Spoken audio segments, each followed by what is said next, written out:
नमस्कार, city post live के इस खास कार्यक्रम में आपका स्वागत है। मैं हूं श्रीकांत प्रत्युष। बिहार की राजनीतिक गलियारे से आपके लिए बड़ी खबर लेकर आया हूं। आपने कुछ ही दिन पहले सुना होगा कि उपेंद्र कुशवाहा ने कहा कि नीतीश कुमार मेरे बड़े भाई हैं और नीतीश कुमार उनके बीच जो भी उनके पार्टी के नेता आएंगे वो बुरे फंसेंगे, बर्बाद हो जाएंगे और घसीटे जाएंगे। तो उनका इशारा साफ था कि नीतीश कुमार और उनके बीच अलग तरह का संबंध है। दोनों छोटे भाई बड़े भाई हैं और दोनों एक दूसरे को समझते हैं, दोनों एक दूसरे के ऊपर हमला भी करते हैं। लेकिन इस लड़ाई के बीच में दूसरे को आने की जरूरत नहीं है, क्योंकि जो आएगा वो फंसेगा, घसीटा जाएगा, बर्बाद हो जाएगा। उनके इस रुख से उनके पार्टी की जो नेता हैं, जो नीतीश कुमार के खिलाफ लगातार मोर्चा खोले हुए थे, वो सहम गए थे, डर गए थे। लेकिन आज नीतीश कुमार पर उपेंद्र कुशवाहा ने खुद बड़ा हमला कर दिया है और उन्होंने नीतीश कुमार से उनकी डीएनए रिपोर्ट की मांग कर दी है। दरअसल हुआ ऐसा है कि एक निजी चैनल के कॉन्क्लेव में शनिवार को नीतीश कुमार गए थे। वहां पर उपेंद्र कुशवाहा से जुड़े हुए सवाल जैसे ही पूछे गए तो नीतीश कुमार ने एक शब्द कहा, कहां आप बहस के स्तर को इतना नीचे ले जा रहे हैं। इसी बात को उपेंद्र कुशवाहा ने पकड़ लिया है और उनका कहना है कि इसका अर्थ यह है कि नीतीश कुमार ने मुझे नीच कहा है। मुझको नीच कहने वाले नीतीश कुमार अपनी डीएनए रिपोर्ट दिखाएं। दरअसल पिछले लोकसभा चुनाव में जब नीतीश कुमार बीजेपी से अलग हुए थे तो प्रधानमंत्री ने चुनाव प्रचार के दौरान उनके डीएनए पर सवाल उठाया था और वो डीएनए बहुत बड़ा चुनावी मुद्दा भी बना था नीतीश कुमार के लिए। लेकिन जरा ठीक से प्रधानमंत्री जी जान लीजिए, जिनकी हत्या होती है और जो हत्या की साजिश रचते हैं, जरा ठीक से पता लगा लीजिएगा, दोनों आप ही के लोग थे। मेरे डीएनए को गड़बड़ कहा। मैं कौन हूं? मैं आपका हूं, आपका प्रतिनिधित्व करता हूं। कहा डीएनए गड़बड़ है। आज बिहार के लोग अपना अपना बाल और नाखून काट करके डीएनए जांच के लिए अपना सैंपल इकट्ठा कर रहे हैं। उस डीएनए की रिपोर्ट आई कि नहीं आई, और आई तो क्या उसमें लिखा हुआ है, आई तो क्या उसमें लिखा हुआ है, हम जानना चाहते हैं। हम सम्मान से जीने वाले लोग हैं। आदरणीय बड़े भाई, अगर आपके डीएनए पर आपने समझा कि प्रश्न चिन्ह लगा तो रिपोर्ट कहां गई? आपको भले जरूरत हो चाहे नहीं हो, लेकिन बिहार की जनता आपसे जानना चाहती है उस डीएनए की रिपोर्ट क्या है, आई कि नहीं आई, आई तो क्या रिपोर्ट है, जरा बताने का काम कीजिएगा। मित्रों, मैं आपके माध्यम से आदरणीय नीतीश जी से पूछना चाहता हूं। उन्होंने कहा कि बिहार की डीएनए पर प्रधानमंत्री ने सवाल उठाया है, लेकिन उपेंद्र कुशवाहा ने कहा कि प्रधानमंत्री ने बिहार की डीएनए पर सवाल नहीं उठाया था, आपके डीएनए पर सवाल उठाया था।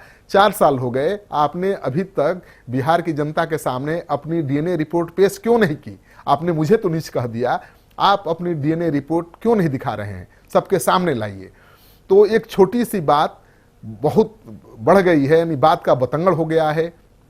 और उपेंद्र कुशवाहा ने लगे हाथ एनडीए को चेतावनी भी दे दी है कि उनकी पार्टी 2 सीटों पर नहीं मानने वाली है। पिछला चुनाव 3 सीटों पर लड़ी थी, इस चुनाव में उनके पार्टी का जनाधार बढ़ा है, उनके पार्टी से बड़े कुशवाहा नेता जुड़े हैं, इसलिए पिछले चुनाव की अपेक्षा इस बार उनको ज्यादा सीटें चाहिए। उससे कम सीटों पर वो कोई समझौता नहीं करेंगे। तो लगे हाथ उन्होंने एनडीए को भी चेतावनी दे दी है। और उपेंद्र कुशवाहा के इस रुख से नीतीश कुमार के खिलाफ मोर्चा खोलने वाले और महागठबंधन के पक्ष में रहने वाले जो रालोसपा के नेता हैं, काफी राहत महसूस कर रहे हैं। नागमणि जैसे नेता तो बहुत खुश हैं और उनका कहना है, उन्होंने साफ लहजे में नीतीश कुमार को चेतावनी दी है कि नीतीश कुमार होश में आ जाएं। नागमणि का यह बयान है कि नीतीश कुमार होश में आ जाए।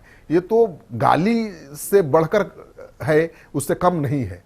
तो अब इस स्तर पर जब रालोसपा और जेडीयू के नेता उतर गए हैं तो अब मुझे नहीं लगता है कि गठबंधन होगा भी, साथ रहेंगे, साथ चुनाव लड़ेंगे भी तो एक दूसरे का वोट एक दूसरे को ट्रांसफर करा पाएंगे। सवाल ये उठता है कि ये गठबंधन क्यों बन रहा है कि हर दल एक दूसरे अपने वोट बैंक को एक दूसरे के पक्ष में ट्रांसफर करा पाए और सबकी जीत सुनिश्चित हो सके। लेकिन जिस तरह से शीर्ष स्तर के नेता आपस में लड़ रहे हैं, एक दूसरे पर निशाना साध रहे हैं, उसके बाद अगर गठबंधन हो भी जाता है तो क्या फायदा मिलेगा चुनाव में उस गठबंधन को, ये सबसे बड़ा सवाल है। तो अब देखना यह है कि क्या आगे की रणनीति होती है उपेंद्र कुशवाहा की, क्योंकि आरजेडी ने तो अब खुला ऑफर दे दिया है। पहले शिवानंद तिवारी का बयान आया था कि उपेंद्र कुशवाहा के लिए तेजस्वी यादव या आरजेडी के लोग माला लेकर इंतजार नहीं कर रहे हैं, दरवाजा आरजेडी का खुला है, जब आना चाहें आ सकते हैं। लेकिन जैसे ही उपेंद्र कुशवाहा ने नीतीश कुमार पर दोबारा हमला बोला है, आरजेडी के भाई वीरेंद्र ने उन्हें खुला ऑफर दे दिया है और उन्हें कहा है कि आप भारत सरकार के मंत्री पद से तुरंत इस्तीफा दीजिए, अपने मान सम्मान के लिए इस्तीफा दीजिए और तुरंत महागठबंधन में आ जाइए। हालांकि उपेंद्र कुशवाहा ने भी इसको मान सम्मान का मुद्दा बना दिया है। उन्होंने कहा कि वो मान सम्मान के लिए ही राजनीति करते हैं और उन्हें कोई अगर नीच कहेगा तो उसे वो बर्दाश्त नहीं करेंगे। हालांकि जेडीयू ने सफाई दी है और जेडीयू प्रवक्ता नीरज कुमार ने कहा है कि नीतीश कुमार की ये भाषा ही नहीं है कि वो किसी को नीच कहें। उन्होंने क्या कहा और क्या समझ लिया गया, क्या उनका बयान था और उससे क्या बना दिया गया, यानी अर्थ को अनर्थ कर दिया गया है, वो कैसे उपेंद्र कुशवाहा को समझाएं। हालांकि जेडीयू इस मामले को तूल देने के मूड में नहीं है, लेकिन आरजेडी ने तूल देना शुरू कर दिया है और खुद रालोसपा सुप्रीमो ने ही जब इसको तूल दे दिया है और नीतीश कुमार के इस एक छोटे से वाक्य का अर्थ ये निकाल दिया है कि उन्होंने उनको नीच कहा है, तो अब बात संभलने वाली लगती नहीं है। अब देखिए, उपेंद्र कुशवाहा के बारे में कुछ भी कहा नहीं जा सकता है, उनकी पार्टी के नेताओं का भी कहना है कभी भी कोई भी बड़ा फैसला वो ले सकते हैं। इंतजार करिए कब फैसला लेते हैं, क्योंकि उपेंद्र कुशवाहा कब क्या करेंगे उनकी पार्टी के नेता भी इसको लेकर आश्वस्त नहीं है। उनकी पार्टी में दो धड़ा है, एक धड़ा है जो महागठबंधन के साथ जाना चाहता है। उपेंद्र कुशवाहा तय नहीं कर पा रहे हैं कि महागठबंधन के साथ रहना है कि एनडीए के साथ रहना है। लेकिन जो ये तलखी आई है और जो आज हमला उन्होंने नीतीश कुमार पर किया है, उसके बाद तो सवाल उठता ही है कि गठबंधन एनडीए में रह भी जाएं तो क्या फायदा होगा। अगर एनडीए में नहीं रहेंगे, नीतीश कुमार के साथ तो आगे नहीं चलेंगे, बढ़ेंगे, तो फिर महागठबंधन में कब जाएंगे। आपको हमारी खबर अच्छा लगे तो दोस्तों के साथ शेयर करिए, हमारे यूट्यूब चैनल को सब्सक्राइब जरूर करिए। आपका सहयोग समर्थन लगातार मिल रहा है, उसके लिए बहुत बहुत धन्यवाद। नमस्कार।